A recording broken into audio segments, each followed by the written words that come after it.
ஹீரோவாக நடித்த முதல் திரைப்படத்தில் தொடர்ந்து நடிக்க முடியாத காரணத்தினால் பாதியில் ஓட நினைத்த எம்ஜிஆர் அவரின் மனதை மாற்றிய ஒரு நடன இயக்குனர் என்ற ஒரு சுவாரஸ்யமான தகவலை பத்தி தான் இந்த பதிவில் நாம பார்க்க போறோம். அதை பார்க்கறதுக்கு முன்னாடி ஹாய் ஃப்ரெண்ட்ஸ், எம்சி இளங்கோ. வணக்கம், welcome back to my channel. நீங்கள் இன்னும் நம்முடைய சேனலுக்கு சப்ஸ்கிரைப் பண்ணலைன்னா உடனே ஒரு லைக் போட்டு சப்ஸ்கிரைப் பண்ணி சப்போர்ட் பண்ணுங்க.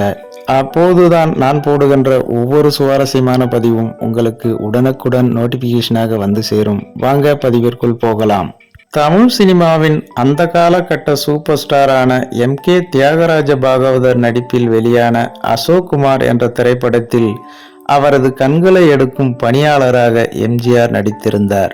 தமிழ் சினிமாவின் முன்னணி கதாநாயகனாகவும் அரசியலில் முதல்வராகவும் இருந்து நாட்டு மக்கள் மத்தியில் தனக்கென ஒரு தனி அங்கீகாரத்தை பெற்றிருந்தவர்தான் எம்ஜிஆர். அதே சமயம் சினிமாவில் அவரது ஆரம்ப கால வாழ்க்கை அவ்வளவு எளிதானதாக இல்லை என்பது பலரும் அறியாத ஒரு தகவல். அதாவது 1936ஆம் ஆண்டு எம்.கே. ராதா நாயகனாக நடித்து வெளியான சதிலீலாவதி என்ற திரைப்படத்தின் மூலம்தான் எம்ஜிஆர் திரைத்துறையில் நடிகராக அறிமுகமானார். இந்த திரைப்படம் வெற்றி பெற்றிருந்தாலும் அடுத்தடுத்து எம்ஜிஆருக்கு அதே போன்ற கதாபாத்திரங்கள் தான் கிடைத்துள்ளது. இதனால் நடிக்கலாமா வேண்டாமா என்ற எண்ணத்திலேயே பல பட வாய்ப்புகளை தவறவிட்டுள்ளார். அதே சமயம் வித்தியாசமான கேரக்டர்களில் சில படங்களில் துணை நடிகராகவும் நடித்துள்ளார். எம்.கே. தியாகராஜ பாகவதர் நடிப்பில் வெளியான அசோக் குமார் படத்தில் அவரது கண்களை எடுக்கும் பணியாளாக எம்ஜிஆர் நடித்திருந்தார். பல போராட்டங்களுக்கு பிறகு 1947ஆம் ஆண்டு வெளியான ராஜகுமாரி திரைப்படம்தான் எம்ஜிஆர் கதாநாயகனாக நடித்த முதல் திரைப்படம். இந்த திரைப்படத்திற்கு முன்பே ஒரு படத்தில் நாயகனாக நடித்து வந்த எம்ஜிஆரை நீக்கிவிட்டு அந்த படத்தில் பி.யு. சின்னப்பாவை நாயகனாக வைத்து படத்தை எடுத்திருந்தனர். இதன் காரணமாக ராஜகுமாரி திரைப்படத்திலும் அப்படி ஒரு சம்பவம் நடந்துவிடக்கூடாது என்பதில் எம்ஜிஆர் உறுதியாக இருந்துள்ளார். ஆனாலும் கோவையில் நடைபெற்று வந்த இந்த திரைப்படம் பல தடைகளை கடந்தே தயாராகி வந்துள்ளது. ஒரு கட்டத்திற்கு மேல் ராஜகுமாரி என்ற இந்த திரைப்படத்தை எடுத்தவரை போட்டு பார்த்த தயாரிப்பாளர் ஜூபிட்டர் பிக்சர்ஸ் சோமு மற்றும் இவருடன் இருந்த இணை தயாரிப்பாளர்களுக்கு இந்த திரைப்படம் அவ்வளவாக திருப்தி இல்லை. இதனால் இந்த திரைப்படத்தை இத்தோடு கைவிட்டு விடலாம் என்று முடிவு செய்துள்ளனர். ஆனால் அதே சமயம் ஜூபிட்டர் பிக்சர்ஸ் சோமு பெரும்பாலான படப்பிடிப்பு முடிந்துவிட்டது, இன்னும் கொஞ்சம்தான் பாக்கி இருக்கிறது, மீதி இருப்பதையும் எடுத்துவிட்டு அதன் பிறகு பேசிக்கொள்ளலாம் என்று கூறியுள்ளார்.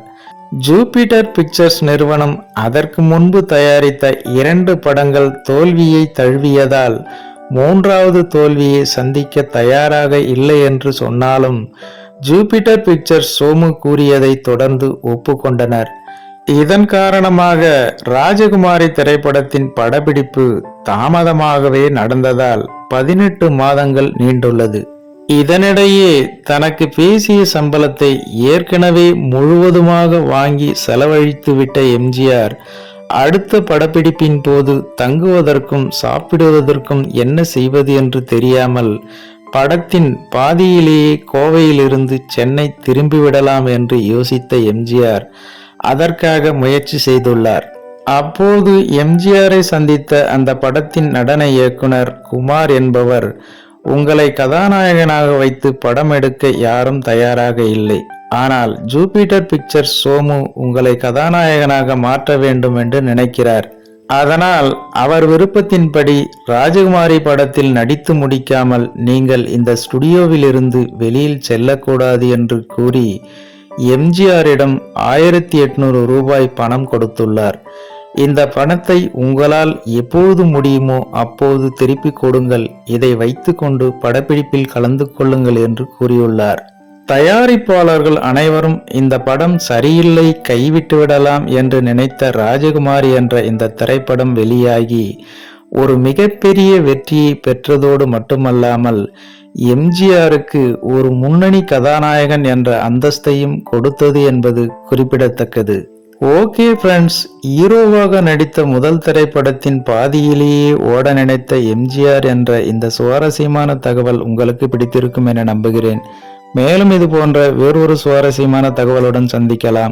அதுவரை உங்களிடமிருந்து விடைபெறுவது MC இளங்கோ. நன்றி, வணக்கம், வாழ்க தமிழ்.